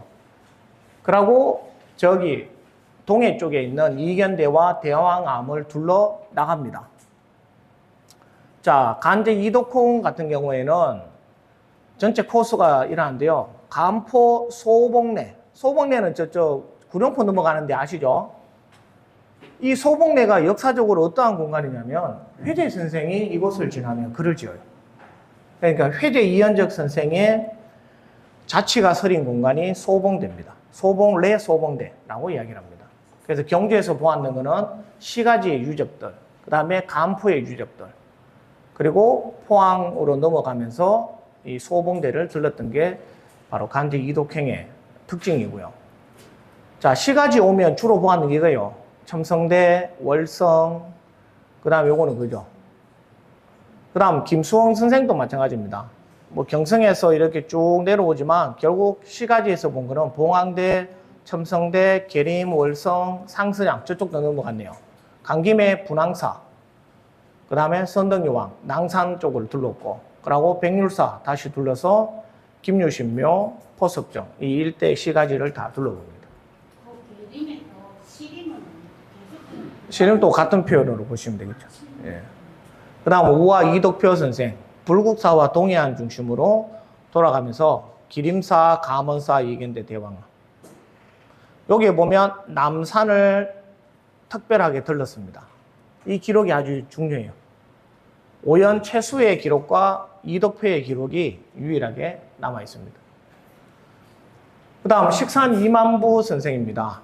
식산 이만부는 불국사와 동해안인데요. 이분은 이거 외에도 글을 또 많이 남겼어요. 근데 이분의 글은 상세히 설명하였다라는 게 특징 중에 특징입니다. 그래서 경제 시가지를 거의 다 둘러봐요. 이분은 특히 불국사와 동해안에 초점을 잡았고요. 그 다음에 김상정, 동경방고기에 대한 부분, 예, 밀양을 출발해가지고 경주를 들렀다 가는데, 여기 보면 숭덕전, 박석김, 김씨의 왕이죠, 그죠? 그 다음에 여기 보면 백률사, 종각이라면 백률사 종각이겠죠. 그 다음에 봉황대, 오능, 그 다음에 숭덕전, 나정, 포석정, 인산서원 등등을 들렀다 가는데, 이때 시기가 인산서원이 지어진 시기라고 보시면 됩니다. 그런데 당시 이제 부윤으로 있던 자가 정존겸, 이분은 노론 쪽 인물입니다. 그래서 인산서원을 들렀던 거예요. 그 다음에 강화 인필대 선생, 여기다 보면 달성에서 출발해가 경주에 와가지고 보았는 게 요게요. 문수, 남천내 갔고, 남천내에 있는 상서장 봤고, 그 다음에 시가지를 이렇게 둘렀다 갑니다. 그리고 양동마을 들렀다 갔네요, 그죠? 예. 그리고 은혜 쪽으로 해서 빠져나갑니다. 은혜사에서 달천으로 나와요. 달성. 자, 당주박종입니다. 이분이 함경도 안변에서 출발해가지고 동해안 타고 내려와요. 고성, 양양, 삼척, 평해, 지금의 영덕이죠, 그죠? 그래 쭉 내려와가지고 경주에 입성을 합니다. 자, 이분의 여러 기록 가운데 보면 불국사, 신라, 신무가 등장해요. 그리고 인산서원도 있죠. 이분의 서성이 아까 다마 홍계이라고 했는데, 이분도 성향에 보면 노론 쪽으로 보셔야 돼요. 예. 자, 신라, 신무라고 지금 뭐 공연도 하고 있던데, 유일하게 남겨진 자료가 당주 박종의 글이에요. 신라의 연희에서 활용된, 시연된 10가지 춤 동작, 그 중에는 황창무, 칼춤 다 들어가요.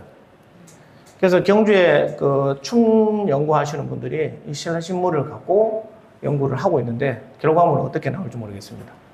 자, 경주에 와가 둘러본 것이고요. 이제 자꾸 보이죠? 첨성대, 봉황대, 불국사 가가지고 청교 백운거를 지정을 하고요.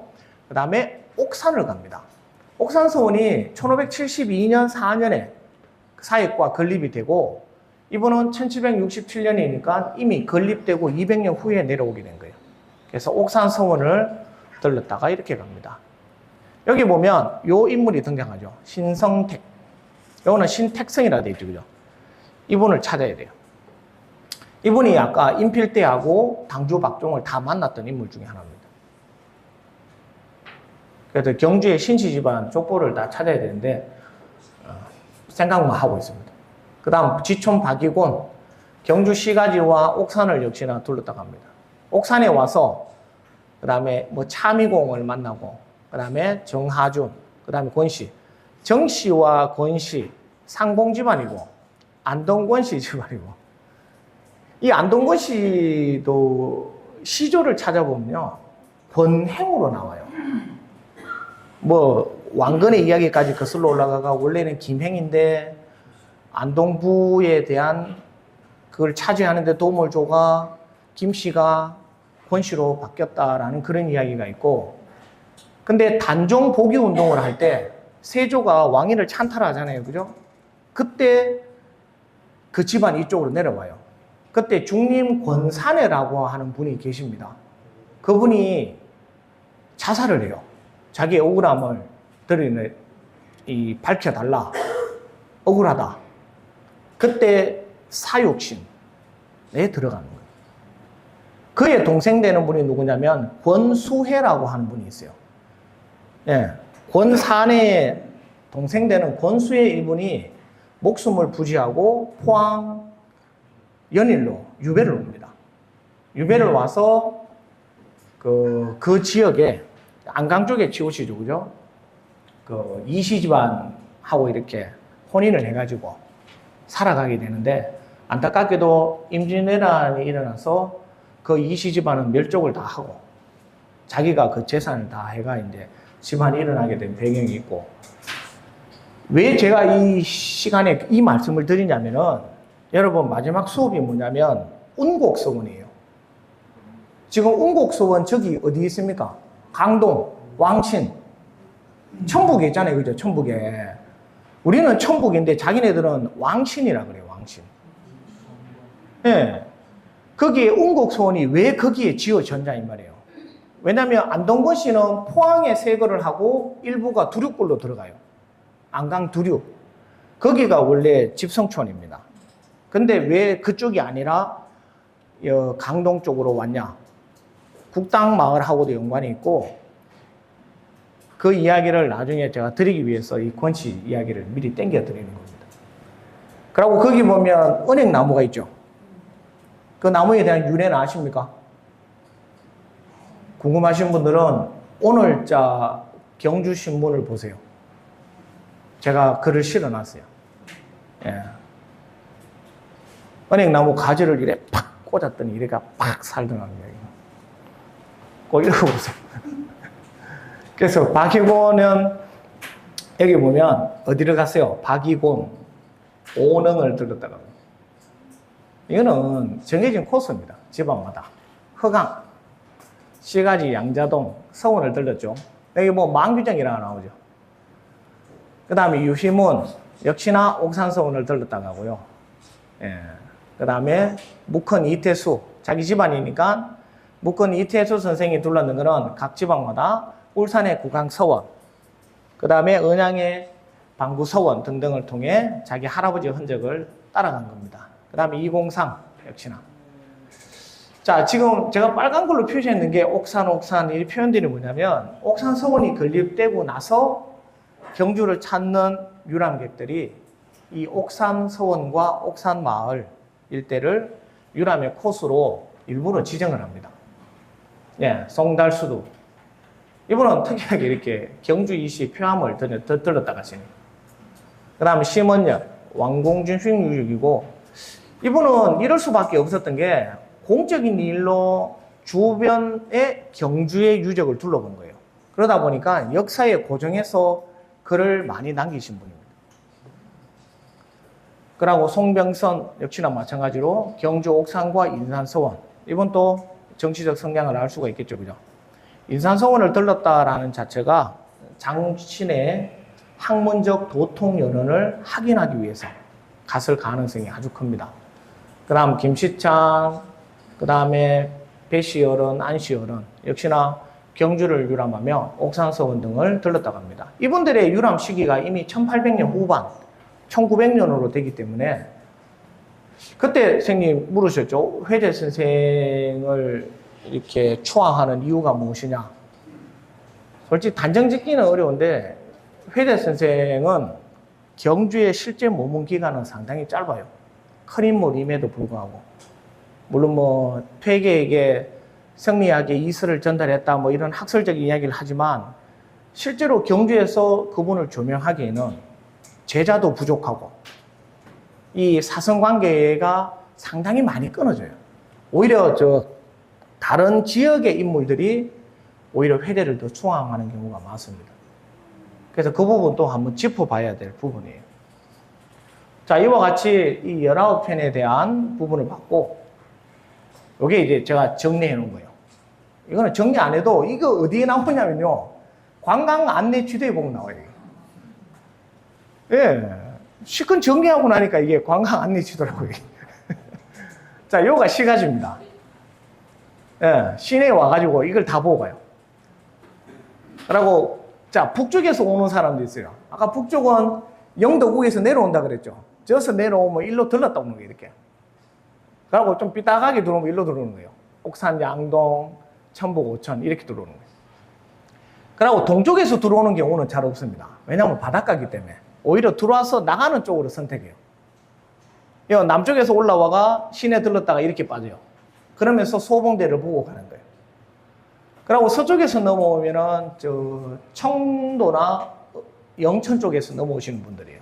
저 윗지방에 있는 분들이 주로 이쪽으로 많이 들어옵니다. 관동지방에 강원도 쪽에 있는 분들은 이쪽으로 많이 들어오시고 그러면서 다음과 같은 고적들을 다 보고 가시는 거예요. 그런데 자기의 코스와 무관하게 꼭 가야만 했던 장소가 있었습니다.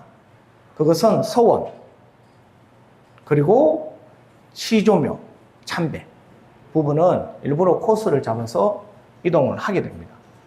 그래서 예를 들어 당주 박종 같은 경우에는 오능을 반드시 들렀겠죠. 그죠? 그래서 19편의 유기가 다음과 같이 정리가 되어집니다. 실제로 이 글들 하나하나가 상당히 많은 도움들을 주고 있어요. 그래서 16, 18세기 초는 시가지, 불국사, 동해안 주요 문화재와 경관 위주로 둘러보았다면 옥산서원이 건립된 이후부터는 양자동이 필수 코스로 들어갑니다. 옥산과 양자동이. 그래서 옥산이 쉽게 말하면 유학의 필수 코스로 지정이 되었다라고 보시면 돼요. 자, 옥산서원은 전에 보았으니까 넘어가고요. 자, 경주 유기의 특징입니다. 자, 물론 주관적인 계문이지만 역사에 대한 보편적 인식이 드러납니다. 그리고 신라 만국양과 조선왕문의 사성관계를 확인하기 위해 적합하고요. 다양한 글쓰기 방식이 등장을 합니다. 그것은 다음과 같아요. 요거는 이제 논문의 형식을 빌려왔는데 날짜를 이렇게 19일, 24일 표기할 수도 있고요. 지역 명칭을 표기하기도 합니다. 서출지. 예, 요거는 이제 유기에 대한 변천인데 다음과 같은 분들이 아주 주요한 사료적 가치를 갖는 분들이에요. 칙산 이만부, 문천, 왕릉에 대한 진위를 논하고요. 김상정, 임필대 등등 사찰 암자에 대한 기록이고 당주 박종, 신라 신부를 봅니다. 지금 어디냐면 옛날 경주 박물관이 있던데, 그죠? 거기에서 보아요. 그 다음에 박익원도 마찬가지고. 자, 어쨌든 요거는 이제 저희가 논문 정리하면서 했는데 일정벽, 절목화, 감상기행 등인데 이 시대가 흐를수록 더욱더 짜임새 있는 글들이 만들어지게 됩니다. 그거는 뭐 당연하겠죠, 그죠? 그래서 이런 연구를 제가 한 적이 있고요. 요거는 제가 알려드리려고 그냥 가는데 이거 혹시 보신 적 있으세요? 의사와 조이, 옥택연, 김혜수. 제가 이 한문을 하다 보니까 정말 다행스럽게 그 예전에 이제 방송하고도 연관이 된 적이 몇 번 있었어요. 그래갖고 여기에 들어가는 한문, 자문이나 번역, 고정 등을 우리가 참여를 하게 된 적이 있었어요. 상당히 고맙게 생각을 하는데 지금 허선생이라는 허식당 그것도 지금 되고 있고요. 지금 사극 드라마에 우리 한문이 쓰여지는 그 빈도를 보면 참으로 많은데 고정을 해야 돼요. 그리고 한자 한문이 쓰여졌다면 과연 이게 맞는가? 요즘 시청자들도 상당히 인식이 높아갔고요. 자막에 글 하나 잘못 넣어놓으면 막 방송국 전화하고 막 그 자체의 품질을 떨어뜨려 버리는 경우가 많거든요. 그래서 여러분 글을 쓰시는 분들은 참 주의해야 되는 게 뭐냐면 올바른 정보를 수록하시고 특히 한자를 변기 표기할 경우에는 정확하게 쓰십시오. 모르면 한자 사전을 찾든지 물어가 쓰든지 그렇게 하셔야 이 오점이 없는 책이 나옵니다. 저도 오탈자 없는 책을 내고 싶은데 정말 큰 책도 보면 오탈자가 나와요. 완벽하기는 어렵다라는 겁니다. 정말 옛날 문인들은 수많은 문집을 내면서도 글자 하나 틀린 적이 없어요. 그런 거 보면 정말 대단합니다. 아무튼 이렇게 마치도록 하겠습니다. 감사합니다.